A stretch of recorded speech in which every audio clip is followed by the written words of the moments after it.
The concept of early intervention and therapy for infants with special needs has changed.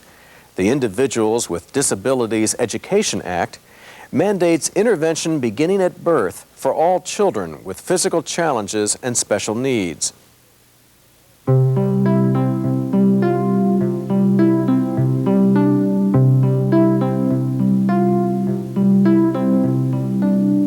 Movement. When it develops normally, it presents a child with unlimited possibilities. These could be the hands of a sculptor, a surgeon, or a star quarterback. These legs might bear the weight of a future prima ballerina. The strength in this baby's arms might one day hold aloft a baby of his own. Unfortunately, because of motor skills disorders caused by such conditions as cerebral palsy, not all children experience normal movement. The challenge facing today's health professional is to identify at the earliest opportunity those infants exhibiting abnormal movement patterns. By doing so, we will have taken a major step toward ensuring that these children may experience a world filled with possibilities.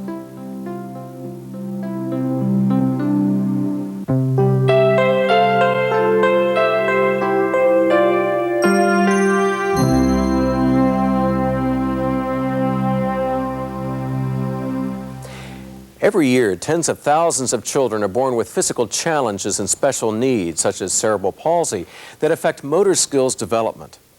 Left undetected, these children will develop abnormal movement patterns that could take years to remediate. Therefore, optimal development demands the earliest possible therapeutic intervention. And early intervention is made possible because of early detection. Dr. Peter Gorski. The pediatrician plays a pivotal role in the early detection of abnormal motor development. I can't think of a single other professional who's privileged to meet with children and families from the beginning of life, regularly and frequently, to develop a mutual trust with the family, and to make observations over time about the health, growth, and development of the child. The pediatrician is therefore in a similarly blessed position to observe and listen to concerns about the child's motor development. This video hopes to enhance the ability of health professionals to assess motor development during infancy and, when necessary, recommend the earliest possible intervention.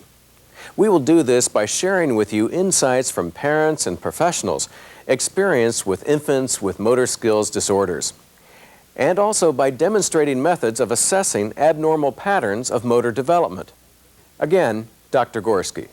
Detecting early signs of abnormal motor development is very subtle business and demands the intense, informed scrutiny of your examination skills, as well as your capacity to seriously respect the experience of families. Today, it is recognized that early warning signs of atypical motor skills development can be detected as early as 3 to 6 months. How do you recognize early warning signs?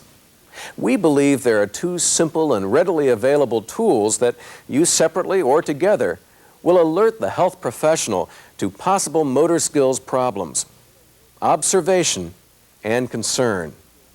That is, the professional's own power of observation and the concern voiced by parents about their children's development.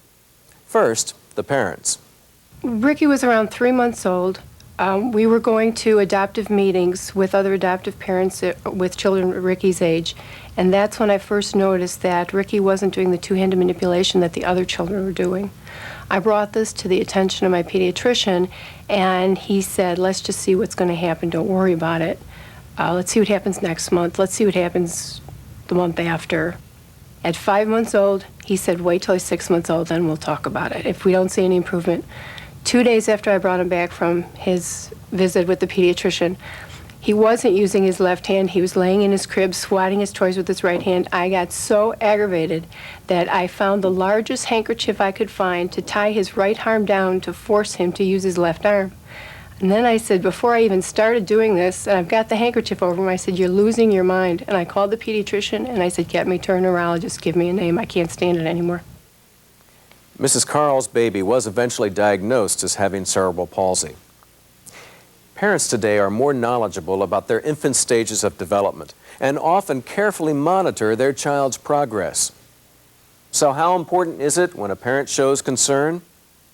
Dr. Jack Boehm. Most parents don't voice concern over their child's development unless they really have something that's concerning them about that development. So it's very important that the pediatrician be very attentive to what the parent is saying. Parents trust their health professional.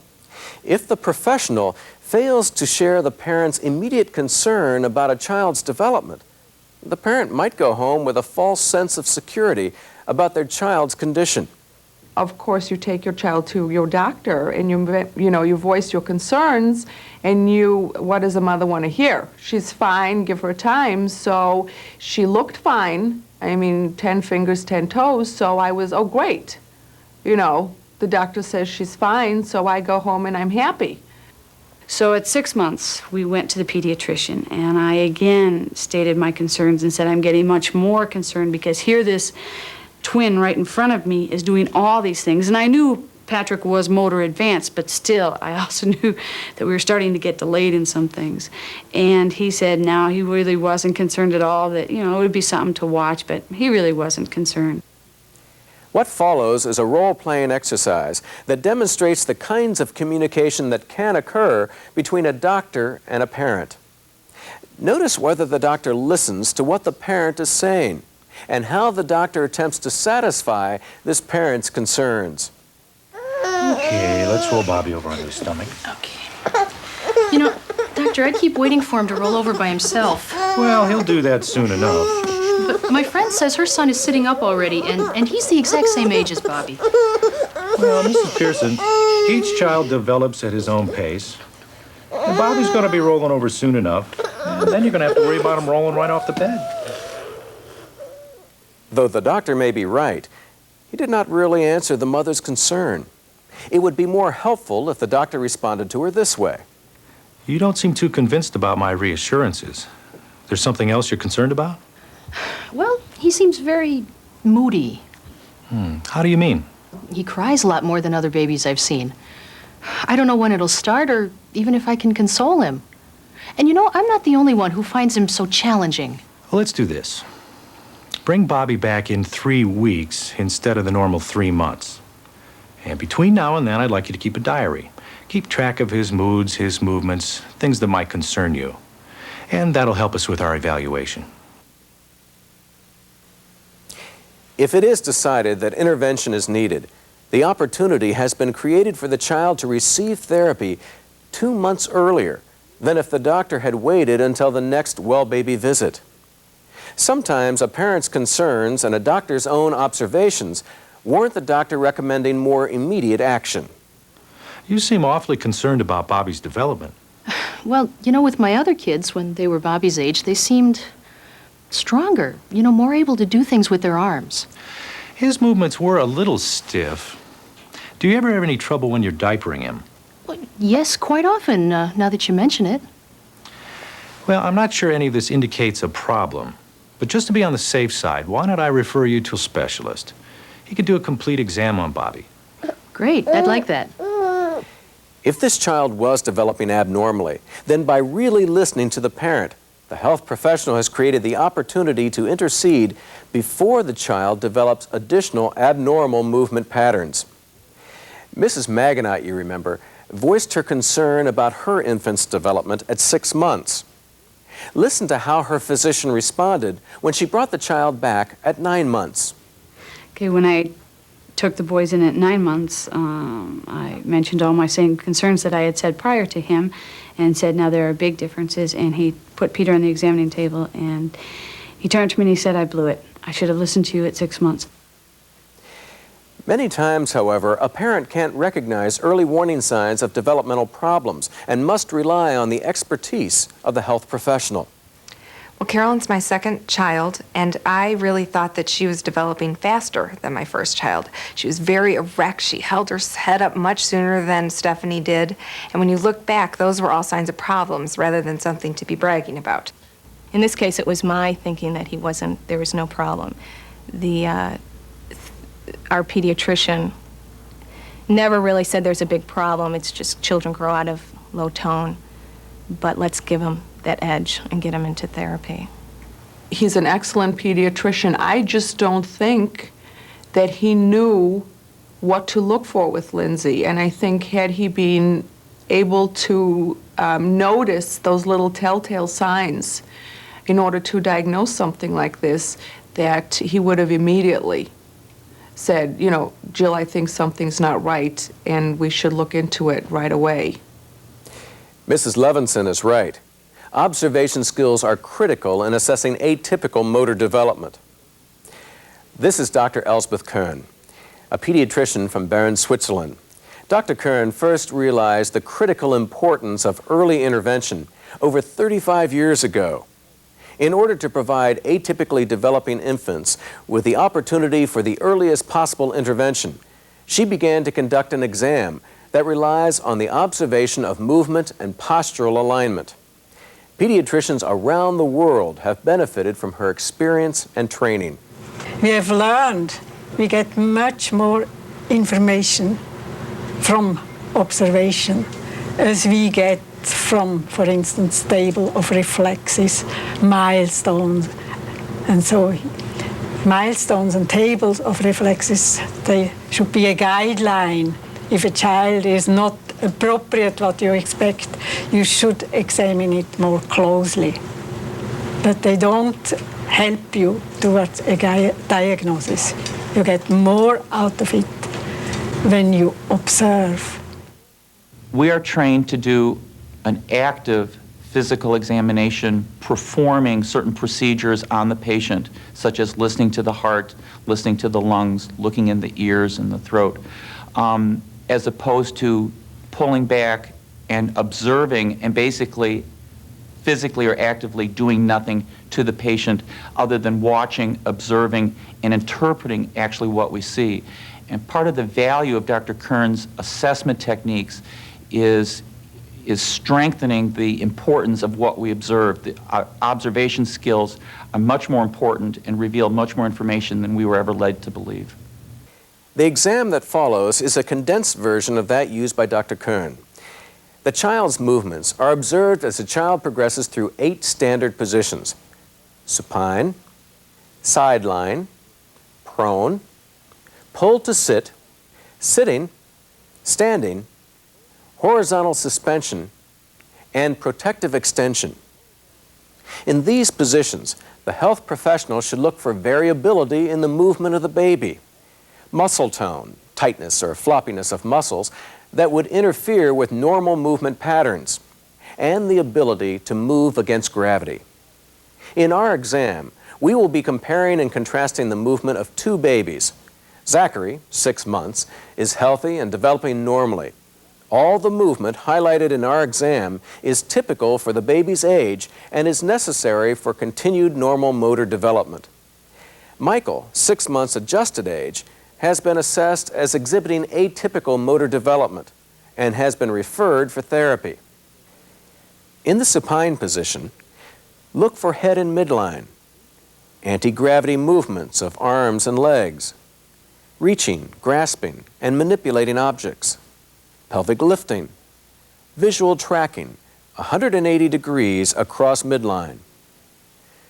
First, in supine, notice that Zachary is able to maintain his head in midline while exhibiting anti-gravity movement of his arms and legs toward midline. Also, he is capable of pelvic lifting. However, Michael has difficulty maintaining his head in midline, with few anti-gravity movements of arms and legs. He's unable to lift his pelvis. Also note the fisting of his hands. When Zachary is presented an object, he maintains an anti-gravity position of the arms and legs while grasping for and playing with the object. He also continues to maintain his head in midline. Michael is incapable of grasping the object and continues to demonstrate asymmetrical positioning of the head and upper extremities. When tracking a moving object, Zachary is able to follow that object from side to side, 180 degrees across the midline. Michael can only partially track the object and has difficulty tracking beyond the midline. In sideline, look for activation of abdominal muscles, weight shifting, lateral head and trunk righting, balance of back extensor and abdominal muscles, head to midline, arms to midline. As Zachary rolls to prone, he continues to utilize anti-gravity arm and leg movement. This activates abdominal muscles to initiate the weight shift to rolling. As he passes through sideline, lateral head and trunk righting are needed to complete the movement. Michael's inability to perform anti-gravity arm and leg movements prohibits activation of abdominal muscles necessary to initiate weight shift for rolling. Also, the asymmetrical head position interferes with this movement. When movement is facilitated, Michael assists in rolling to sideline, and his head turn and midline orientation of the arm is seen. However, his inability to laterally flex head and trunk prevents completion of the roll, trapping his arm. Hand fisting continues. Zachary is able to maintain a sideline position while manipulating and playing with an object. This indicates balance between back extensors and abdominal muscles. While Michael is able to maintain a sideline position, there is increased extensor tone, particularly evident in neck hyperextension and retraction in the non-weight-bearing arm. In prone, look for strong hip extension, head and trunk lifting, forward reach in upper extremity, lateral weight shift. In prone, Zachary demonstrates strong extension and abduction in the hips and lower extremities. This becomes the stabilizing base of support and allows head and trunk lifting, and the ability to move the arms forward to reach for and play with objects. Michael, because of inadequate hip extension and excessive flexion abduction of the lower extremities, is unable to bear weight on extended arms or lift his trunk from the support surface. This frog leg position prevents side-to-side weight shifting necessary to develop forward reaching. Zachary's ability to laterally weight shift is possible because of the extension-abduction position of hips and lower extremities. This allows for the lateral head and trunk righting and frees his non-weight-bearing arm for forward reaching. For Michael, the excessive flexion-abduction in the hips and lower extremities prevents a stable base of support, causing shifting of his weight forward. This inhibits head and trunk lifting and prohibits forward arm reach. In pull to sit, look for forward flexion of head, leading movement with head, shoulder stability, abdominal muscle activity. When pulled to sit, Zachary starts with shoulder elevation to initiate movement. He is able to lead the movement with good forward flexion of his head. Notice the chin tuck. There is activation of abdominal muscles and hip flexors. At the end of the movement, Zachary is able to maintain his head in an upright position. Michael attempts to stabilize with a shoulder girdle because of poor control of the neck muscles. There is no chin tuck, and he has excessive head lag throughout the entire maneuver. Also, there is no participation of the abdominal muscles or lower extremities. When he reaches the upright position, neck hyperextension and poor head control are observed.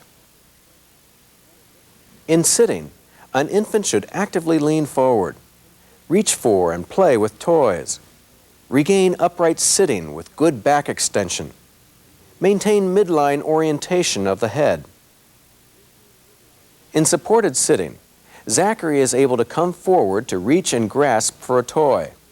He is then able to return to an upright position to play with the toy. Notice the good back extension while maintaining the head in midline. In order to prevent falling forward, Michael uses excessive neck and upper back extension, reinforced by scapular retraction. This excessive extension and asymmetrical arm position prevents forward reaching. Also, the strong extensor tone makes it impossible for him to maintain an upright sitting position as he attempts to re-right himself. His inability to maintain a sitting position indicates a lack of balanced abdominal and extensor muscle control in the trunk. In standing, look for the alignment of the head, trunk, and hips, free movement of upper extremities, good hip extension, mobility of lower extremities, weight bearing on flat feet. When standing, Zachary maintains good head, trunk, and hip alignment. He is also able to bear weight on flat feet, and he demonstrates movement in his legs. Notice that he moves his arms freely in space while maintaining good back extension. Michael requires more trunk support to maintain an upright position and is unable to maintain his head in midline. You can also observe the influence of asymmetrical tonic neck reflex on the upper extremities. He is unable to bear weight on flat feet. By looking at Michael from the side, you can observe his inadequate hip extension. This results in hip flexion, which causes forward tilting of the upper trunk and head.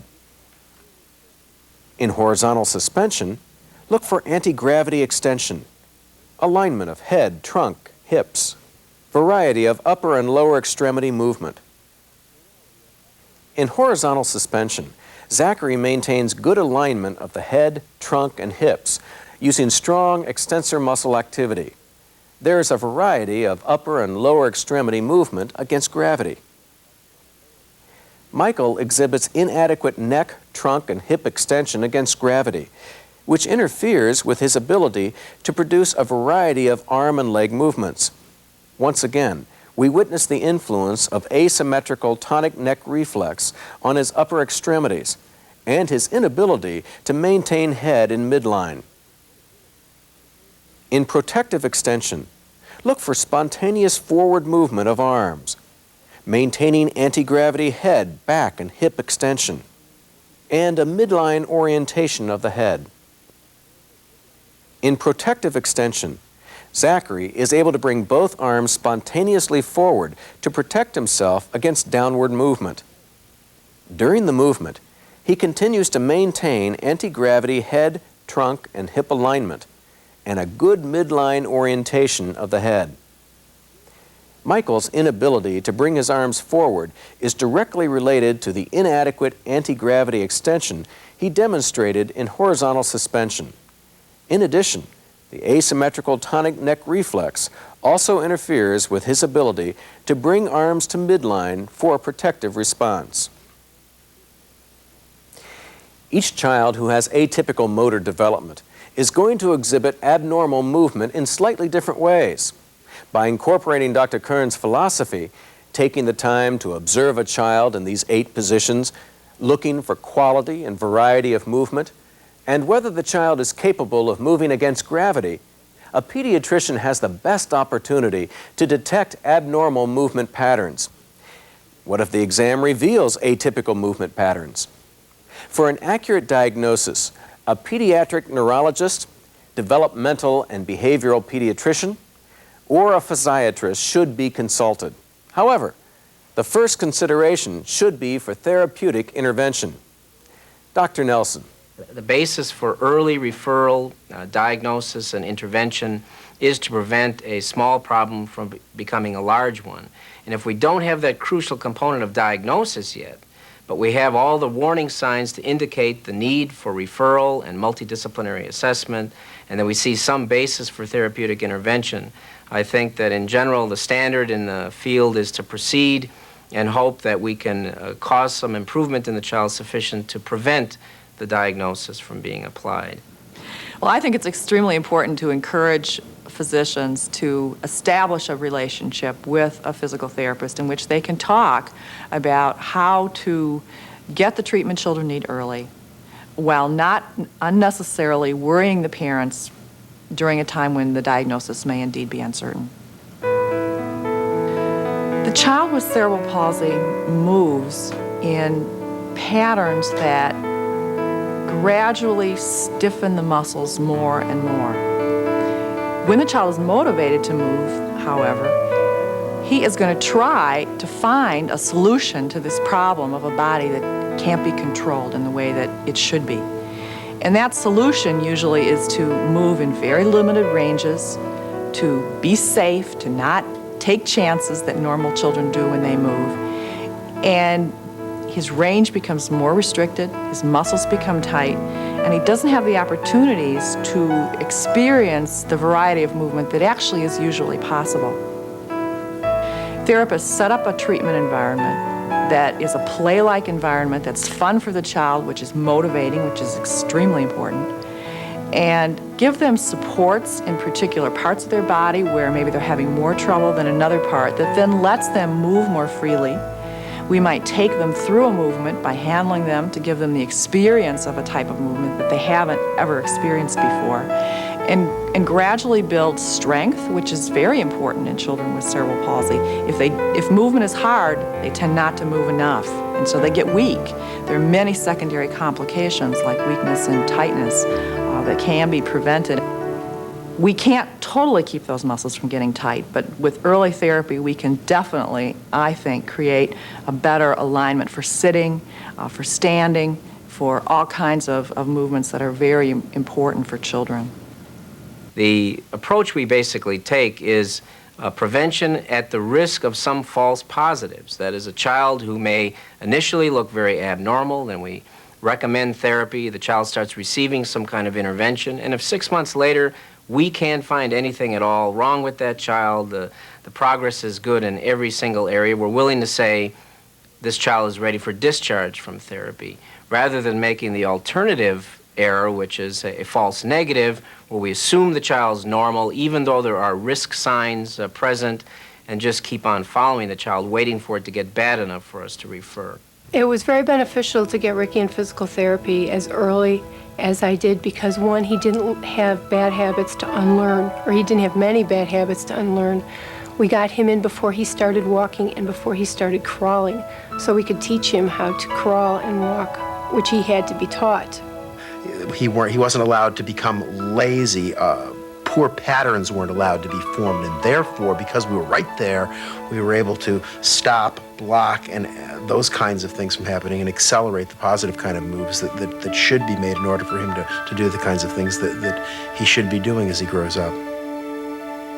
We're really grateful to our doctor who recommended Brian to therapy at 6 months of age. It's made an incredible difference in Brian's development, and its early intervention has meant an incredible difference in our family's life. Early assessment and intervention can and does make a great difference, and nobody is in a better position to make that difference than the health professional providing care for the infant. When professionals really listen to a parent's concern and take the time to critically observe movement patterns when an infant is only 3 to 6 months old, a child is being given the best opportunity to receive the care he or she needs in order to achieve optimum functional potential. Dr. Peter Gorski. A child's future is bright to the extent that that child feels hope about himself and about his life. Pediatricians have the very noble opportunity to provide that hope to the child through the family by listening to them seriously, by respecting their experience and concerns, and by evaluating with good judgment the health and development of the child as he grows.